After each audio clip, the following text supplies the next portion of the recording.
Tri-City. I'm coming home again.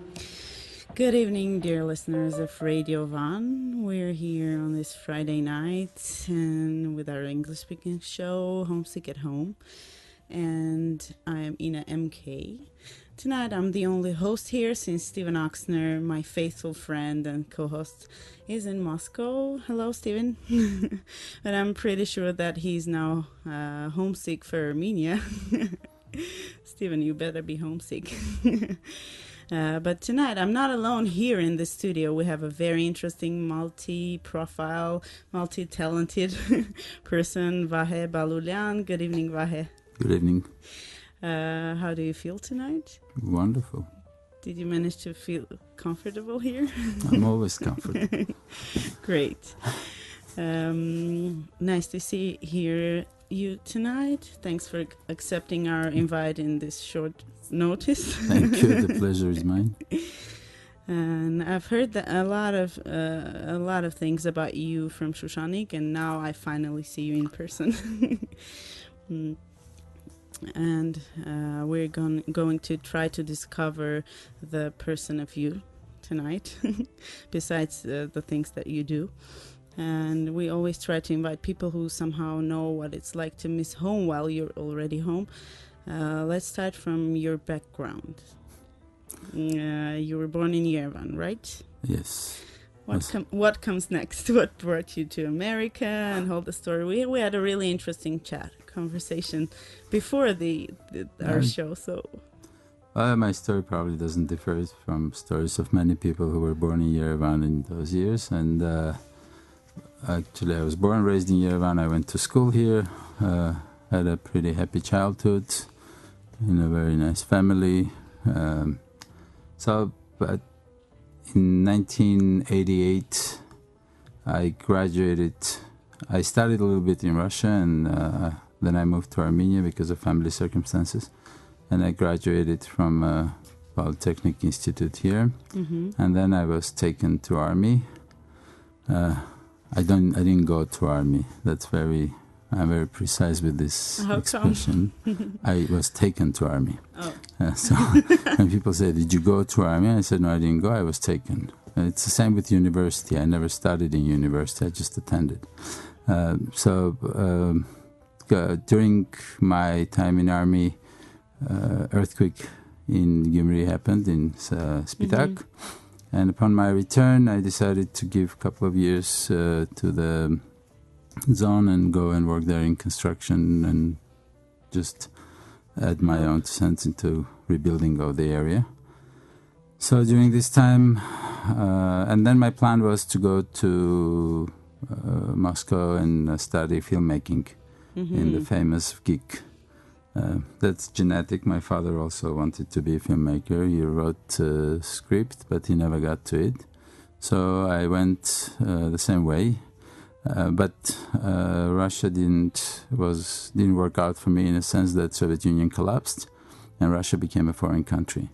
So a lot of my friends in US suggested that I go to Los Angeles because it's also, the but a filmmaking mecca. And if I had to study filmmaking, there was no difference between Russia and Los Angeles in the sense of foreign countries. Yeah, both were foreign. So I went to LA. And lo and behold, I never studied filmmaking because I understood that life is not as beautiful as it seems on the screen. Oh, so you repeated your father's yes, my father's steps fate. And fate, and because it was very expensive at that time. You couldn't shoot movies with iPhone, and there was nothing digital, and you had to rent the camera, you had to develop the film, you had to pay for your school, and with having not many connections there, I had to work 3 places just to sustain myself. And so I decided I never got a chance. I passed through a couple of exams, but I never did it. But still, I was young and stupid, and I had I thought that I had something to say that was important to the world, and the world really didn't care much. And I started a talk radio show because it was much faster. Hello, colleague. You didn't have to really do much. You didn't have to write the script and wait a couple of years until somebody picks it up and finances this. And you just had something to say. You went on air and you said it the same evening. Yeah. So it was a talk radio show on a station called KWIZ out of Pasadena, which was directed Close to Armenians. I mean, in LA is in Los Angeles County, and at least everything is close to Armenians. So, and the radio show was very interesting. I still have the tapes, but I don't listen to them because I'll shoot myself probably out of all those stupid things that I've said. That was my life in LA. And then we started with my friend, probably what was the first Armenian startup, I would say, is a website called narek.com, which was a small Armenian Amazon. We sold music, books, films, crafts around the world. You still do that? Yeah. Actually, we closed the site in 2013 because of there were many reasons. Me and my partner moved to Armenia. The world would turn digital, and Armenians wouldn't buy a lot of digital books and stuff. So, and it didn't work out that well. I mean, for 16 years it did, and we were quite happy with that. Yeah, that's a good result. 16 years. Yeah, and but I left US actually in 2000. In 2000, when a friend of mine asked to help her brother in Caribbean island of Antigua to set up a customer service department for an online gaming company, and that's how I started working in online gaming. Oh, that's where it started. Yes. Now we need to go for a little advertisement break, but we promise our listeners that we'll come back to our studio, and the story is just starting. Just stay tuned, because we have a lot of interesting things to discover. Radio every Friday night with someone new. Homesick. We don't wanna go home. At home. And this contrast is always really, really funny after all the advertisements. And there goes the lounge music, background music. And we're back in our studio with our guest, Vahe, who has a lot of stories to tell about his life. And I bet that 1 hour is just not enough, but we'll try. We'll try our best to fit in the most important highlights. So, Vahe, from all the materials that you send, I found out that your so-called background geography is really big and quite various, and all these places you lived and worked at. Can you tell us a little bit more about it, and also, did you feel homesick in these places? Well, since I left Armenia, actually, and since I moved back, nothing changed much in my life, in the sense that only a formula changed. Before I used to come and go. Now I go and I come back. So because since I left, I always was back in Armenia a few times a year, and it's funny because I was working and gathering all the money I could collect, and then I would buy a ticket and fly to Yerevan. And my friends who would notice that I always fly to Yerevan say, "You're making a lot of money." And I said, "No, it's just our priorities are different." Yeah. Because I was driving a beat-up car, but for me it was more important to come and visit my friends, my family, and all that. And homesick, because I never think in those terms. Definition of home is very broad, and Armenia is like my mother. That's my parents, so it's always mine, and it's never been a question of leaving it and forgetting, or and I wish everybody could do what I did. I never treated people who left Armenia as if they're doing something terrible.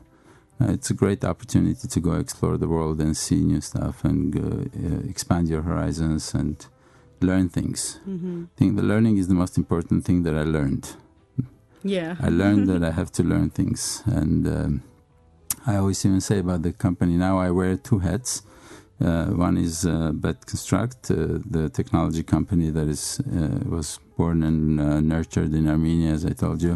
Yeah. And we'll talk about it a little bit. And the other head is Divine Group, which is an informal name for the 5-6 different wine companies, which includes the club, Tapastan in Vino, Trinity Canyon Vineyards in Armenia, and Suquet Première is a small restaurant in Cannes, in France, and the stage in Los Angeles, in Burbank, California. Wow. So this is something we do with friends. We have a very strange kind of partnership with friends, which is based on trust. Mm-hmm. And that's the most important ingredient in this partnership. And then comes the knowledge, expertise, and everything else. The most rare. That's why it's the trust is the extremely important thing. And so for me, Armenia was always part of my diet, as if you'd say. It doesn't matter where I travel, where I go, it was always intertwined kind of with all my travels and work and the places I worked. Yeah, it's always there somewhere. Yes. Yeah. And I have an opposite kind of question to ask. Have you ever felt homesick, for instance, for America, because you most of the time, as far as I understand, travel there? Do you ever miss it? Absolutely, I miss America, and I miss all the countries that I've been to, because each one presents a very interesting perspective, and each one is a learning experience, and each one leaves something in your heart, Mm-hmm. whether you liked it or not. And I liked most of the countries I lived in, and each one was unique in its own way and taught me something different. Mm-hmm. So I grew with every country I lived in, with the people that were surrounding me and the people I worked with. It was an amazing experience. Like our president said, tremendous experience. Not the president here, president there. There. Like George Carlin says, there are two places in the world, over here and over there. Mm-hmm. So every country is beautiful in its own way, with their own specifics. So yes, I miss America. Is my second home, I would say, because I'm an American citizen, and we have a house there, and it's a very interesting country. It's not one country; it's 50 countries or 51 countries, because every state is different. Even Los Angeles people usually say it's a big village. I think they have no idea what they're talking about, because Los Angeles is a few countries. So where's your home? Which state? In US? Yeah. In US, my home is in Los Angeles, which is, the part of Los Angeles called Granada Hills. Mm-hmm. That's where I live. But the whole area is beautiful, and I love it very much. Well, again, I have to interrupt you for a little break, but I have plenty of questions for you. So, you guys stay tuned. We're here on Radio 1 on 103.0, and with our guest, Vahe. Stay tuned. Radio Homesick at home. Oh, ladies and gentlemen, I'm being really, really impatient here sometimes when we're going on an advertisement break. I ask all these questions to our guest, but I guess I'm not going to do this again.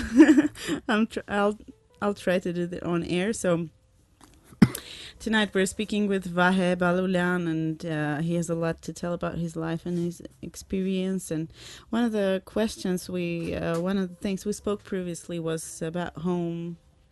Where is this home? And so I wanted to ask you, Vahejan, do you think how you can define home? So is it something that you can carry with you? Is it a feeling? Is it something abstract that you can carry with you anywhere? Or is it specifically a place for each person? So in your opinion, yeah, I think there are many definitions of home, and for me, it's a definition. It's probably unique for myself. It can be wrong for somebody else and can be right for others. It's not just one thing. It's a feeling. It's tangible and it's intangible. Mm-hmm. It's something you can touch, and it's something you take with you wherever you go. Some do it in a form of a little stone they carry with them, or water, or whatever. I usually don't do that, but it's always in me. Wherever I go, I search for an Armenian Yeah, I found 2 in Antigua. I found in Singapore. I found in Canada. Obviously, it was very easy. U.S. and every other place. The only place actually I didn't find Armenians where I lived was Gibraltar. At that time, Gibraltar is by itself is about 8 square kilometers, the country, and it has 30,000 population. So there was one Armenian who left before I came, and I had there was a funny thing that I had a credit card that worked only in Gibraltar. It was from Barclay Bank, and I wrote. So if you found it across the border in La Linea in Spain, it wouldn't work. It was working only in the Gibraltar ATM, you could use it to take a debit card. You could take money out of a bank. So I wrote my PIN number in Armenian letters in the back of the card, and people were saying, "You're stupid, you're writing PIN number on the card." And I said, if I have to lose it...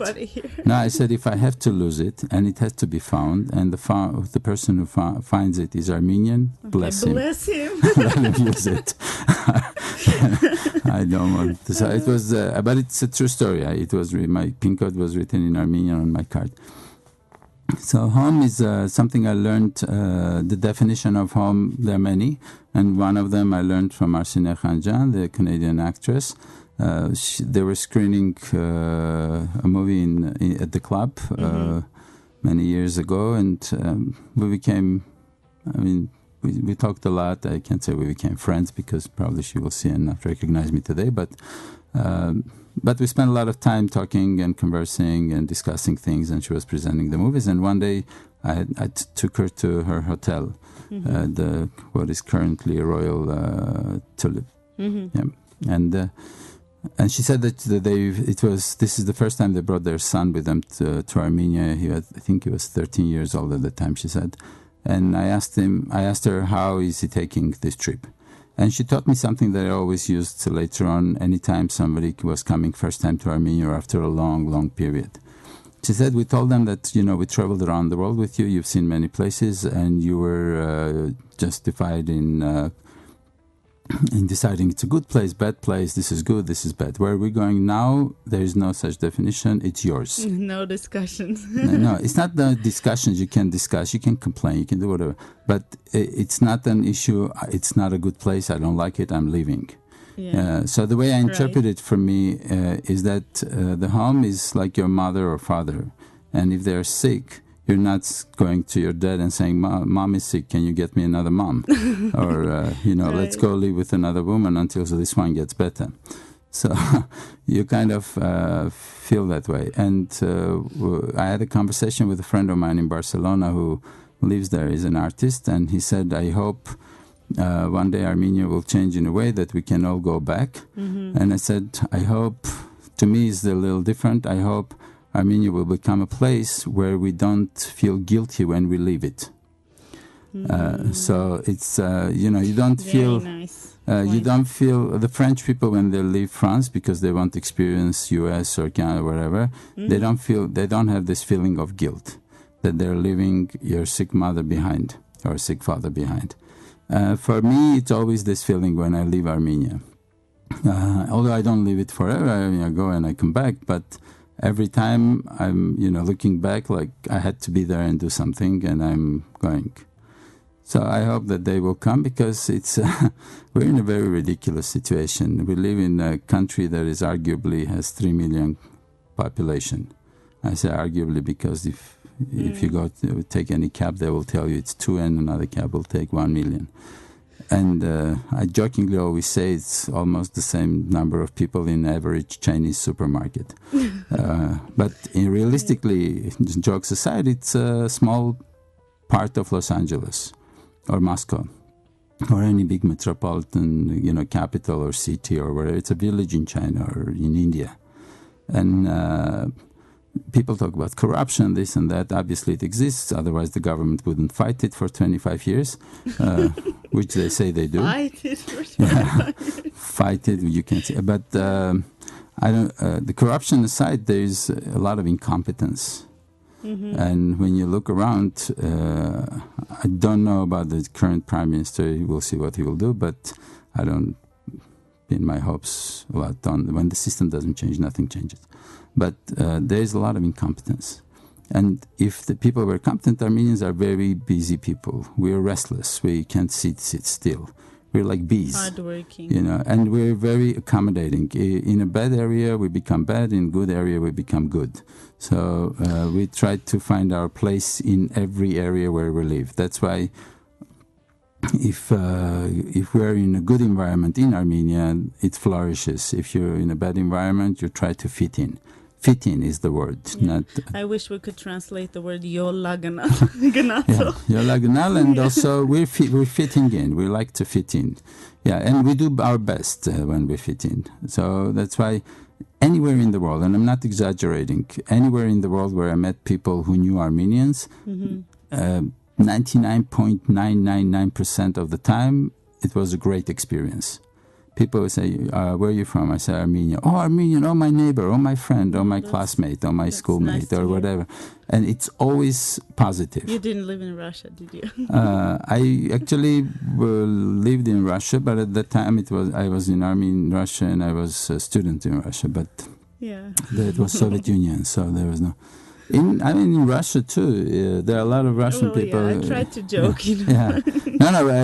There is a lot of truth in your joke.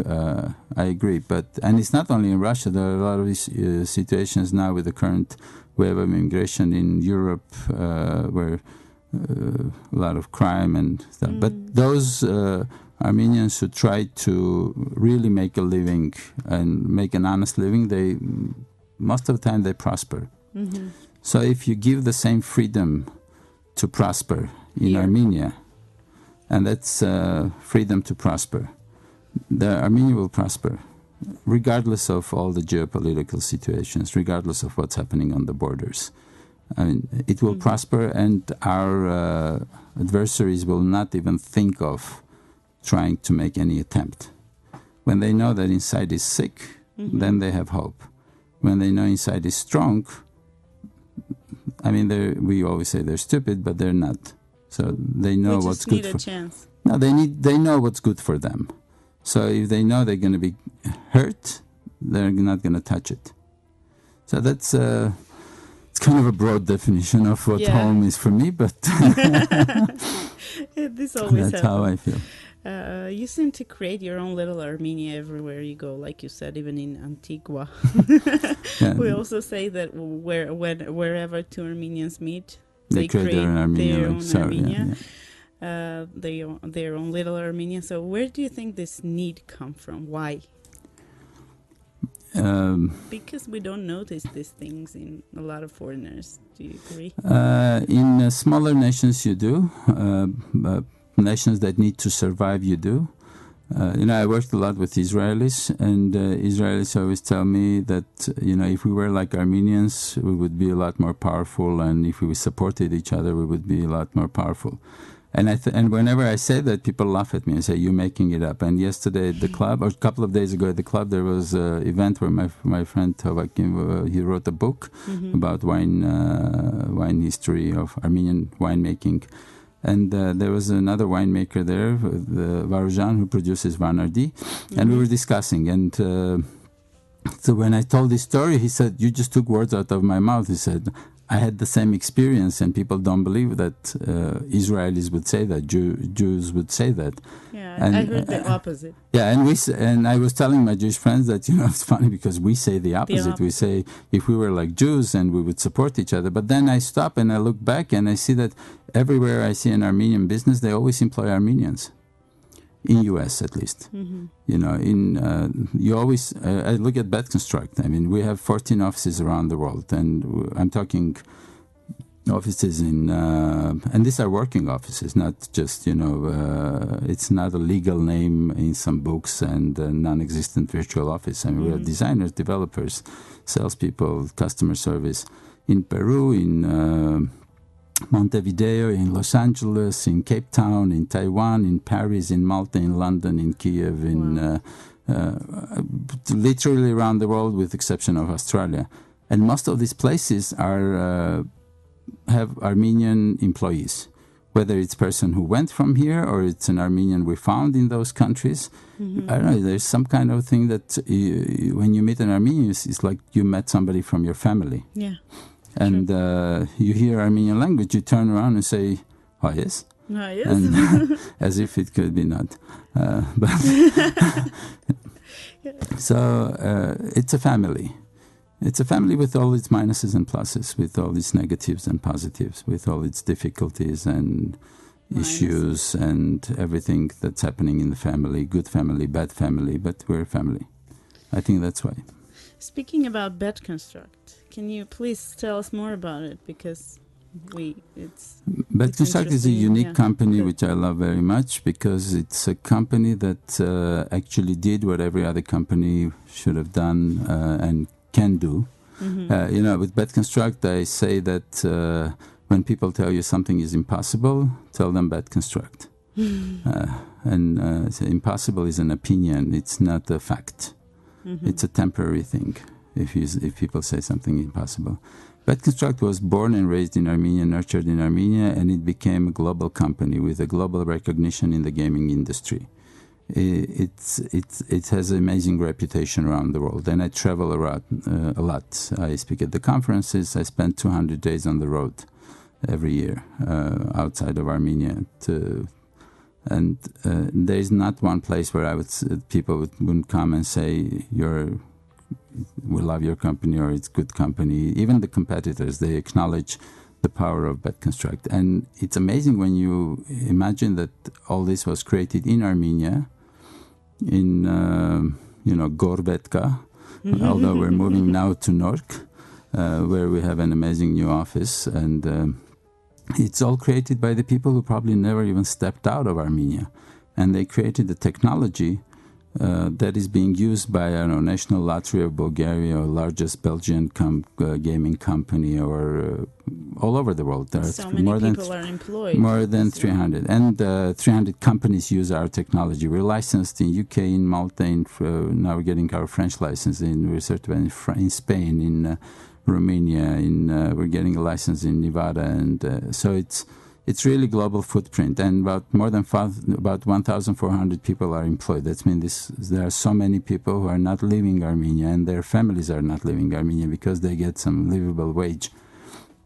So, and it's all done by a family, by two brothers and a father, who just took one betting shop and turned into a global powerhouse. The vision they had, and I usually look at them. It's Vigen and Vahe Baloulian, and they're crazy. When Vigen told me, I want to take this company global, will you help me? I told him that yes, but everything will work against you. There was no industry. We had to teach all these people, and now that we have amazing professionals, we have people, if they leave the company and they sign from Bed Construct, they snapped up. Can you tell really quick about your Oscar award? No, there's a International Gaming Awards, which is held in London every year, and sometimes I'm a judge there. But already second year in a row, we're getting. This year we received the best technology provider, which was the best technology company in the world in the gaming, and last year we received the Innovator of the Year award, and in general this year we received about 8 awards from all over the world in gaming, which is, I think, a very significant achievement for a company from Armenia. Yeah, this is awesome. A pride. I'm very proud. Bed Construct website describes you as a quiet man with a sharp mind. How do you think your friends in Armenia would describe you? Friends, family? The guy who can't shut up, probably. That's why one friend, Andronico, describes me like that, because he likes to talk too much as well. It's actually a description that came from the Gaming Intelligence Quarterly, this magazine that picks 50 most innovative, inspiring people in gaming. That was their description that went into the Bed Construct website. I don't know. Probably my friends would be the ones to tell me how they would describe me. But I know that I have a big family, and my friends are my family. And that's the most, probably the only thing that's the most treasured thing that I have. My family and my friends are part of it. So that's one thing I would never exchange with anything else. My family and my friends. Awesome. I have a question. Well, since we have already the holiday moods in the air, what would be your Christmas wish from Santa?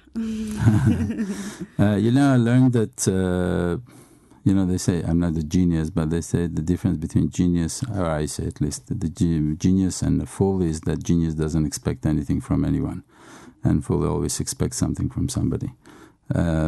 Aside from Bad Construct, as I said, I'm involved with winemaking and in Vino and Tapastan and the club and Trinity Canyon Vineyards.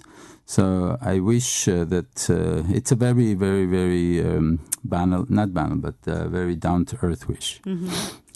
Very practical wish, let's say, just for this year. I want our government to pay a lot more attention to agriculture and to the winemaking and make this country what it is, to support the winemakers.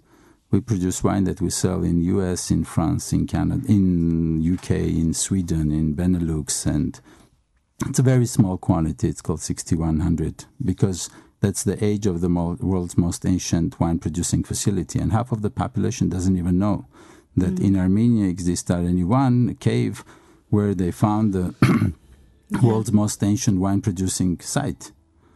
We have such a treasure, and when I speak, people come and say 6100, is that a price? Is that I say, no, that's the age. Yeah, that's the age.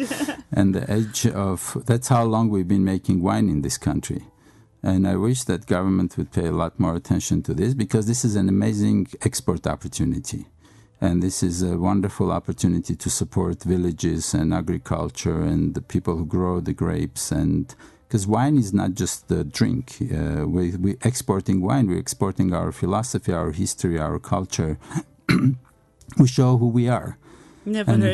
I think our government never heard anyone calling them Santa, so I think they will be touched. Yeah, that's why I don't believe in Santa. I hope my 5-year-old didn't hear children. that. Get away from the screens. But Santa is for kids, and it's a great way for kids to have a beautiful upbringing and magical winter and New Year. But I hope, actually I'm not asking for help from the government. I'm asking them not to It's a call. No, not to hinder us. Just leave us alone. Yeah, okay. At least if you don't help, if you don't help, just let us do what we do. Don't put sticks into the wheels. Can you tell a little bit about your wine philosophy? Because I heard that each person has, like, wine lovers have their own wine philosophy. My friend, who is a partner, who's part of my family, is Vahe Baloulian, who is in charge of our wine production and everything. He has this saying that whatever is in the heart of a winemaker is under the cork. So that's, and the bad person cannot make good wine because it's impossible. It will show. And for us, wine is important because through wine, energy is important. Yes, and you also understand the person who makes the wine. For example, we are exclusive importers of Francis Ford Coppola's wines, the director of The Godfather. Yeah. Not because I like celebrity wines, and also Sting, the singer. Yeah. They both make wines. They live in the area where they make wines. They live on the estate. Didn't know that.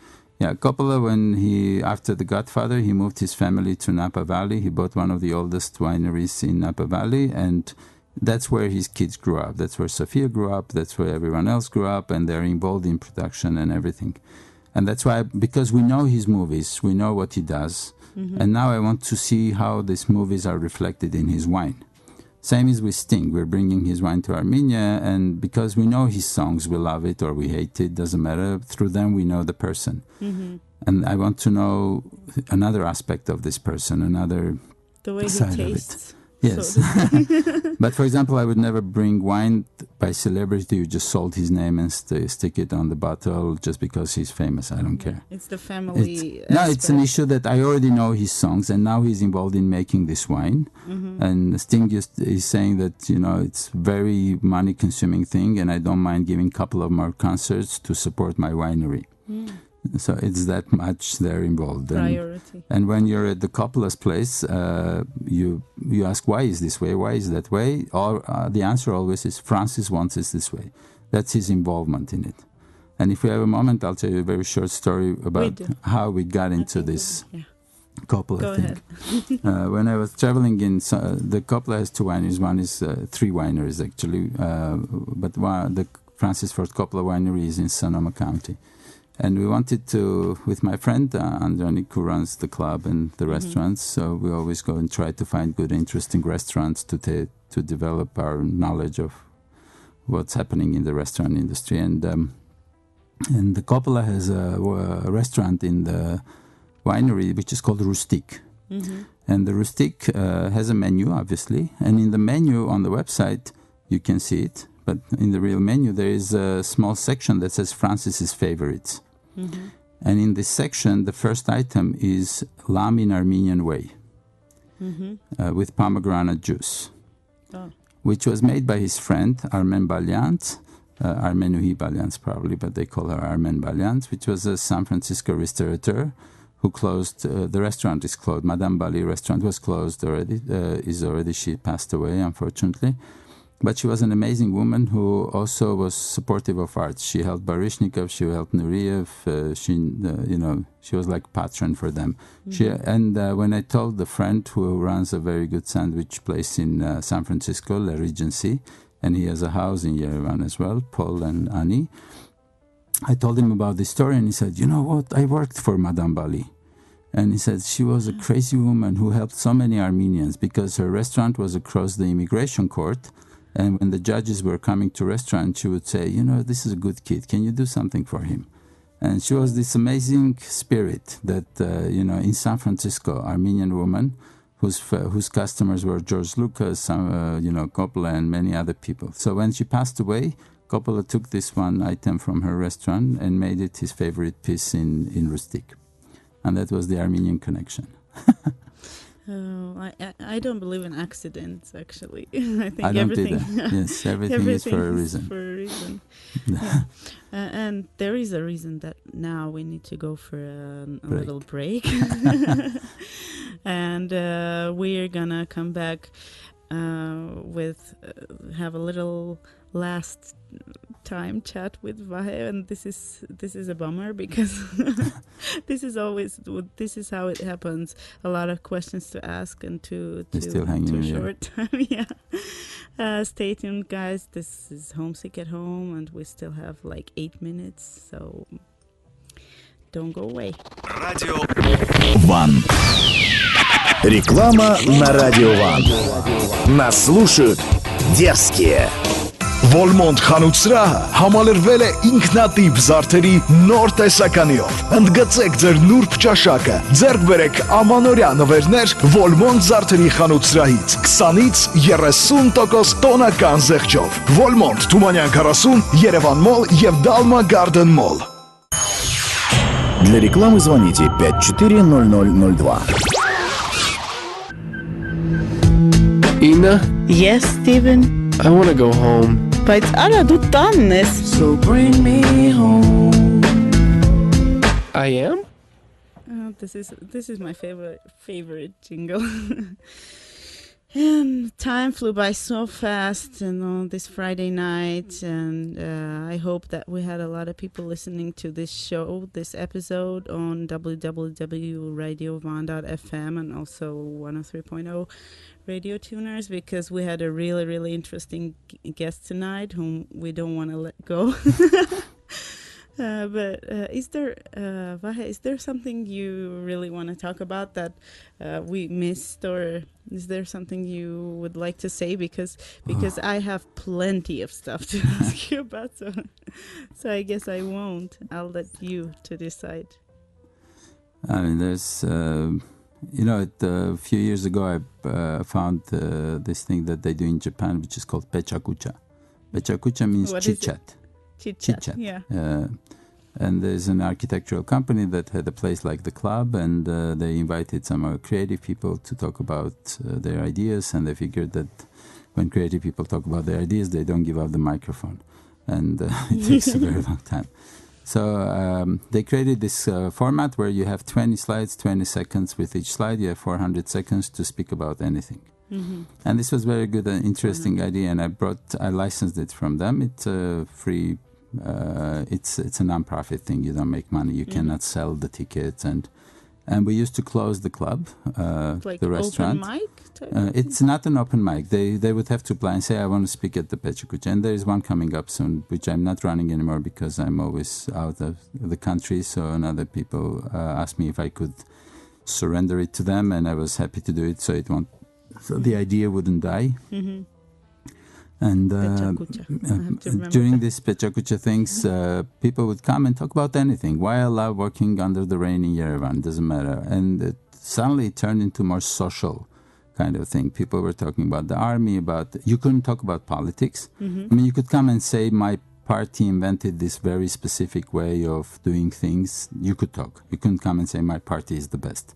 And you couldn't talk about business in a way saying, I produce this thing, it costs this much, and buy it. No, but you could say, no advertisement, but you could say, we have this unique product and it's great because it does these things, but not as a commercial. It has to be really unique, so we could vet it. And I remember during these events, I met a lot of young people who are, they say the young people are hope of this country. They're not hope of this country, they are this country. Hope is when it's going to happen in the future, when they'll be old and dead and now. Nobody cares, I'd rather it to happen now. And one day, when I looked at these people, they are around, they're here, they can make Armenia really great. And, I speak like Trump, but let's make America great again. Go ahead. There are very many smart people, and I see it at BetConstruct. I see it at our other businesses, the club and Tapastan and everywhere. They just need to own. They don't need to be given opportunity. There is no such thing. You have to take the opportunity and do it. And little by little, you change things, and things change for you. People ask me when I complain about the situation in Armenia, people say, then why do you come and open this club and this and that and with your friends?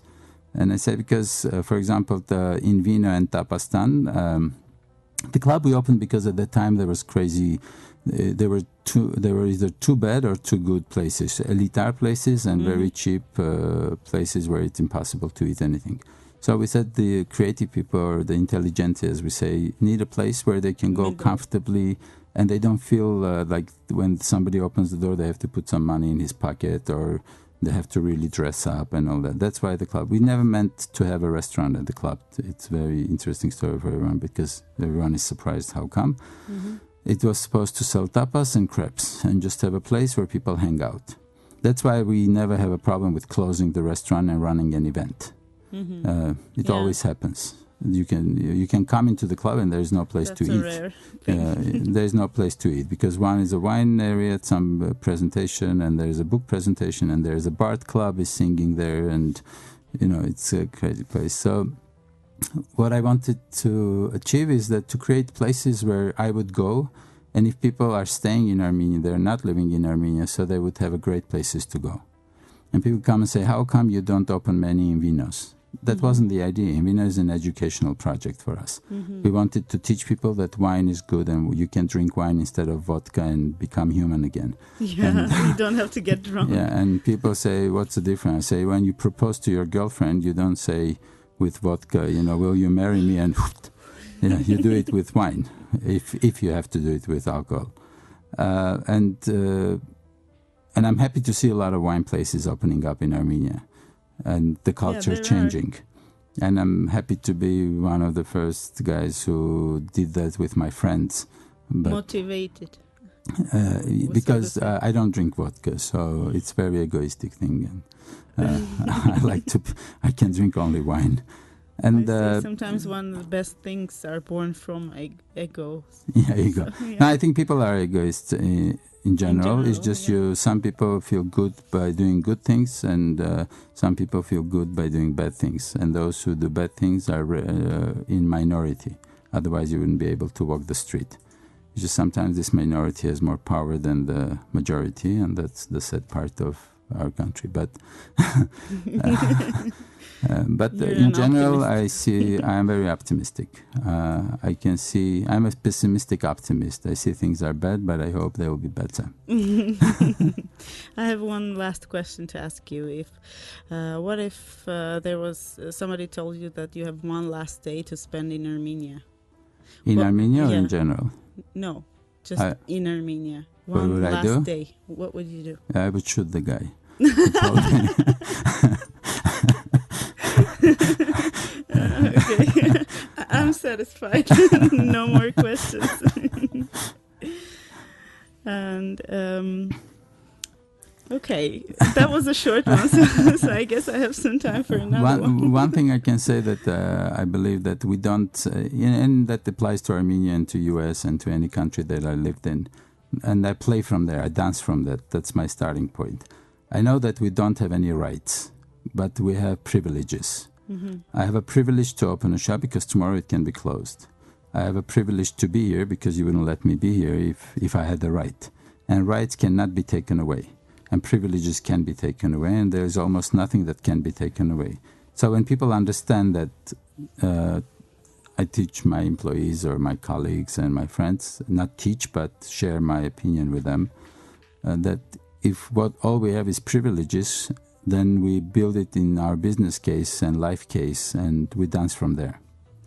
And then life is totally different because you pay more attention to things that you wouldn't pay because you had the right to do this. Yeah. We don't. And that's life. And life is not fair because if life was fair, we could do to birds what they do to us. And I we think can't. that's the pessimistic optimist or No. optimistic pessimist. Life is not fair and life is fair. There is no definition of life. But if life was fair, I could do to birds what they do to me, and I can't. So there you go. There you go. Live with it. Thank you so much for being in our studio tonight. I hope you enjoyed the time because we really did. It was a pleasure to meet you. It was fun. It was interesting.